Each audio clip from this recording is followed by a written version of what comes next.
Hello viewers, আজ আমি class 9 বাংলার যে তোমাদের দাম যে গল্পটা রয়েছে সেখান থেকে ইম্পর্টেন্ট সাজেশন প্রশ্নগুলো বলে দেবো। এর আগে আমি এই গল্পটা ভালো করে তোমাদেরকে বুঝিয়েছি। যে বা যারা পড়াটা দেখোনি তারা কিন্তু অবশ্যই প্লেলিস্টে গিয়ে ক্লাস 9 ফলো করবে, সেখানে দেখবে পেয়ে যাবে। অন্যান্য ভিডিওগুলো দেওয়া আছে, সেগুলো পেয়ে যাবে। আজকে তোমাদেরকে আমি ইম্পর্টেন্ট সাজেশন প্রশ্নগুলো এখান থেকে দিয়ে দেবো। এগুলো ভালো করে তৈরি করবে, পরীক্ষা তোমাদের মধ্যেই কমন পাবে, এটুকু গ্যারান্টি। তো চলো শুরু করছি। প্রথমে তোমাদের শর্ট কোয়েশ্চেন দেখাবো, তারপর বড় প্রশ্ন দেখিয়ে দেবো। ঠিক আছে, চলো।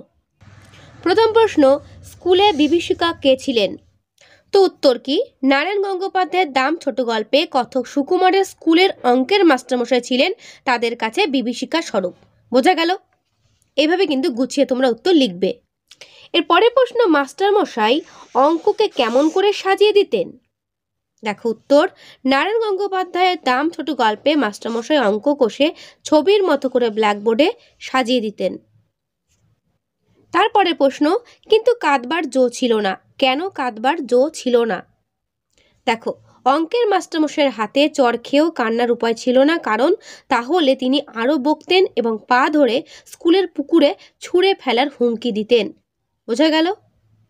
যে বা যারা গল্পটা আমার আগের ভিডিও থেকে দেখেছো বা পড়েছো তারা কিন্তু প্রত্যেকেই এর উত্তরগুলো দিতে পারবে। এরপরে প্রশ্ন, প্লেটোর দ্বারগোড়ায় কি লেখা ছিল বলে মাস্টারমশাই বলেছেন? উত্তর দেখো, প্লেটোর দ্বারগোড়ায় লেখা ছিল, যে ব্যক্তি অঙ্ক জানে না সেই ব্যক্তি তার বাড়িতে প্রবেশ নিষেধ। এর পরের প্রশ্ন, সুকুমার কলেজে কি পড়ান? উত্তর, নারায়ণ গঙ্গোপাধ্যায়ের লেখা দাম ছোট গল্পে সুকুমার কলেজে বাংলা পড়ান। তারপরে প্রশ্ন, সাহিত্যের ইন্দ্র, চন্দ্র, মিত্র, বরুণ কাদের বলা হয়েছে? ভালো করে করবে। দেখো, সাহিত্য জগতের রথী মহারথী অর্থাৎ স্বনামধন্য সাহিত্যিকদের সাহিত্যে ইন্দ্র, চন্দ্র, মিত্র, বরুণ বলা হয়েছে। মানে যারা আর কি খুব স্বনামধন্য সাহিত্যিক তাদেরকেই কিন্তু এই তিনটে নাম ধরে বলা হয়েছে। তারপরে প্রশ্ন, ওটা প্রীতির ব্যাপার। কোন ব্যাপারকে প্রীতির ব্যাপার বলা হয়েছে? দেখো, কয়েকজন ঘরোয়া মানুষের কাছে ঘরোয়া গল্প বলা কি প্রীতির ব্যাপার বলা হয়েছে। এরপরে প্রশ্ন, সুকুমার কাকে নিয়ে তার ছেলেবেলায় গল্প লিখেছেন? উত্তর, সুকুমার তার স্কুলের অঙ্কের মাস্টারমশাইকে নিয়ে ছেলেবেলার গল্প লিখেছেন। তারপরে প্রশ্ন, পত্রিকা কর্তৃপক্ষ সুকুমারকে কত দক্ষিণা দিয়েছিলেন? উত্তর, পত্রিকা কর্তৃপক্ষ সুকুমারের লেখায় খুশি হয়ে তাকে 10 টাকা দক্ষিণা দিয়েছিলেন। এরপরে প্রশ্ন, কলকাতার চড়ুই পাখি বাইরে গেলে কিসের সম্মান পায়? গল্পকথক সুকুমারের মতে কলকাতার চড়ুই পাখিও বাইরে গেলে রাজহাঁসের সম্মান পায়। তারপরে প্রশ্ন, সভায় জাকিয়ে বক্তৃতা করা গেল। কোন সভায় কে বক্তৃতা করলো? দেখো, বাংলাদেশের প্রান্তবর্তী এক কলেজের বার্ষিক উৎসবের সভা আর কি মঞ্চে কথক অর্থাৎ সুকুমার বক্তৃতা করেছিল। তারপরে প্রশ্ন, সুকুমার তার বক্তৃতার ইংরেজি কোটেশনটি কার নামে চালিয়েছিলেন? দেখো, সুকুমার তার বক্তৃতার ইংরেজি কোটেশনটি আইরিশ নাট্যকার জর্জ বার্নার্ড শর নামে চালিয়েছিলেন। ওকে, জর্জটা দেখা যাচ্ছে না বইয়ের ভাঁজের জন্য, উত্তর হবে জর্জ বার্নার্ড শ। ঠিক আছে। এরপরে প্রশ্ন, অন্ধকারে কথকের দেখা তার স্কুলের অঙ্কের মাস্টারমশাইয়ের চেহারার বর্ণনা দাও। দেখো, আবছা অন্ধকারে সুকুমার যাকে দেখেছিলেন তার চেহারা ছিল কুঁজো, লম্বা এবং মাথায় সাদা চুলগুলো চিকমিক করছিল। এরপরে প্রশ্ন, আমাকে চিনতে পারছো না সুকুমার? বক্তা কে? দেখো, নারায়ণ গঙ্গোপাধ্যায়ের দাম ছোট গল্প থেকে নেওয়া আলোচ্য উক্তিটির বক্তা হলেন কথক সুকুমারের ছোটবেলা স্কুলের অঙ্কের মাস্টারমশাই। এরপরে প্রশ্ন, আমি চমকে উঠলুম। বক্তার চমকে ওঠার কারণ কি? দেখো, বাংলাদেশের এক প্রান্তিক অঞ্চলে এক বৃদ্ধের মুখে চেনা কণ্ঠস্বরে তার সুকুমার নামের ডাক শুনে কথক চমকে গিয়েছিলেন। তারপরে প্রশ্ন, মাস্টারমশাই জামার পকেট থেকে কি বের করেছিলেন? দেখো, মাস্টারমশাই জামার পকেট থেকে শতচ্ছিন্ন এক জীর্ণ পত্রিকা বের করেছিলেন। এরপরে প্রশ্ন, সেই ভয়টার কঙ্কাল লুকিয়েছিল মনের চোরা কুঠুরিতে। কোন ভয়ের কথা বলা হয়েছে? দেখো, অঙ্ক না পারলেই অঙ্কের মাস্টারমশাইয়ের ভয়ানক চর নেমে আসবে পিঠে, এই ছিল সুকুমারের ভয়। তারপরে প্রশ্ন, দাম গল্পে কোটি মণিমাণিক্য দিয়ে কার পরিমাপ হয় না? দেখো, দাম ছোট গল্পে সুকুমারের মনে হয়েছে যে কোটি মণিমাণিক্য দিয়ে মাস্টারমশাইয়ের স্নেহের পরিমাপ কখনোই হয় না। তারপরে প্রশ্ন, সুকুমার মাস্টারমশাইয়ের স্নেহকে কিসের সঙ্গে তুলনা করেছেন? উত্তর দেখে নাও। সুকুমার মাস্টারমশাই স্নেহকে কোটি মণিমাণিক্যের সঙ্গে তুলনা করেছেন এবং তুলনা করে বলেছেন যে সেসবের থেকেও তাকে মূল্যবান বলেছেন। অর্থাৎ মাস্টারমশাই স্নেহ কোটি মণিমাণিক্যের চেয়েও বেশি মূল্যবান। তারপরে প্রশ্ন, সুকুমারের মতে সংসারের সব ঐশ্বর্যের চেয়ে দামি কি? সুকুমারের মতে সংসারের সব ঐশ্বর্যের চেয়ে দামি হলো আপাত রাগী মাস্টারমশাইয়ের অসীম মমতা।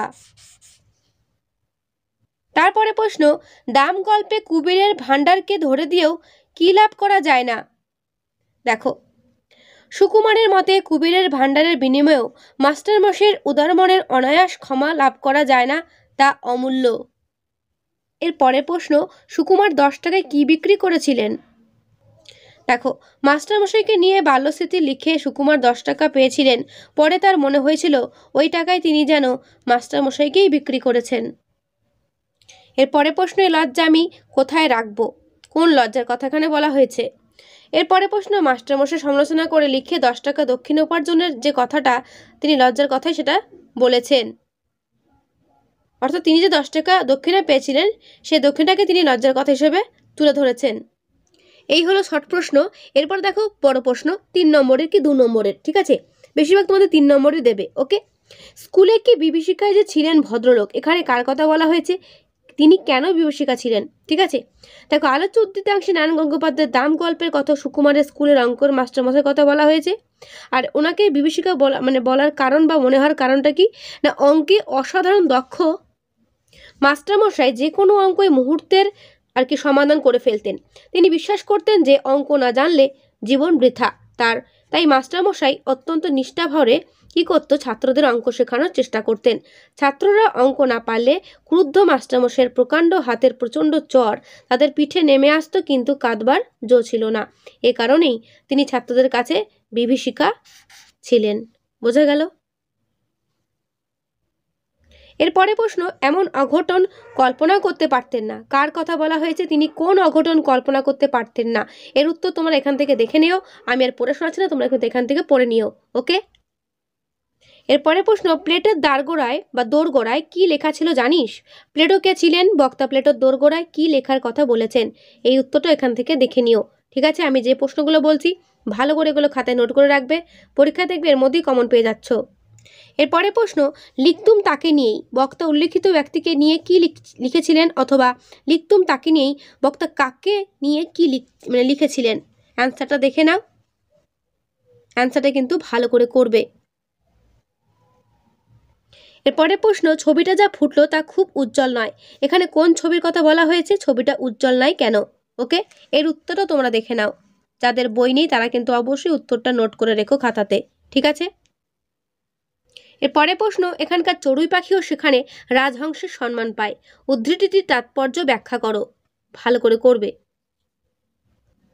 এরপরে প্রশ্ন, সেই ভয়টার কঙ্কাল লুকিয়েছিল মনের চোরাকুঠুরিতে, বক্তাকে উক্তিটির তাৎপর্য ব্যাখ্যা করো। উত্তরটা দেখে নাও, ভালো করে করবে। এরপরে প্রশ্ন, মাস্টারমশাই আমাকে বলতে না দিয়ে মাস্টারমশাই নিজে কি বলছিলেন? Very very important. ওকে, উত্তর সময় তোমাদেরকে আমি দেখিয়ে দিলাম, তোমরা কিন্তু ভালো করে অ্যান্সারটা নোট করে রাখবে। দেখো, তোমাদের ফার্স্ট ইউনিট টেস্ট পরীক্ষাতে কিন্তু 40-এ পরীক্ষা হবে, বারবার করে বলছি। সেখানে কিন্তু তোমাদের শর্ট প্রশ্ন পরিমাণটা বেশি থাকবে, শর্ট বলতে 1 আর 3। ঠিক আছে, বড় প্রশ্ন খুব কমই দেবে। সুতরাং যে প্রশ্ন তোমাদেরকে দেওয়া হচ্ছে এগুলো ভালো করে করো, এখান থেকেই কমন পাবে। তো এরপরের প্রশ্ন হচ্ছে, আমার ছাত্র আমাকে অমর করে দিয়েছে, বক্তার ছাত্র কাকে কিভাবে অমর করে দিয়েছে? ওকে, তো এর বাকি উত্তরটা দেখে নাও, উত্তরটা কিন্তু এই পর্যন্ত শেষ হচ্ছে। তো এই হলো 3 নম্বর প্রশ্ন। এরপর দেখো 5 নম্বর প্রশ্ন, এই অপরাধ আমি বইব কি করে, এই লজ্জা আমি কোথায় রাখবো? অপরাধ বোধ ও আত্মগ্লানি দূর হয়ে কিভাবে বক্তার আত্মশুদ্ধি ঘটলো তার সংক্ষেপে লেখো। উত্তর তোমাদেরকে আমি দেখিয়ে দিচ্ছি, উত্তরটা ভালো করে এখান থেকে নোট করে রাখবে। আমি আস্তে আস্তে বইটা সরাচ্ছি, তোমরা যাতে পুরোটা দেখতে পাও। ঠিক আছে, খুব ভালো করে করবে।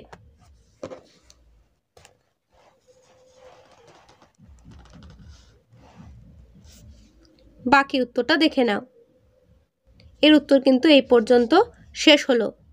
এরপরে বড় প্রশ্ন হলো, আমি সুযোগটা ছাড়তে পারলুম না, কোন সুযোগের কথা বলা হয়েছে? সুযোগটা তিনি ছাড়তে পারেননি কেন? সেখানে বক্তা কি করেছিলেন? Very very important.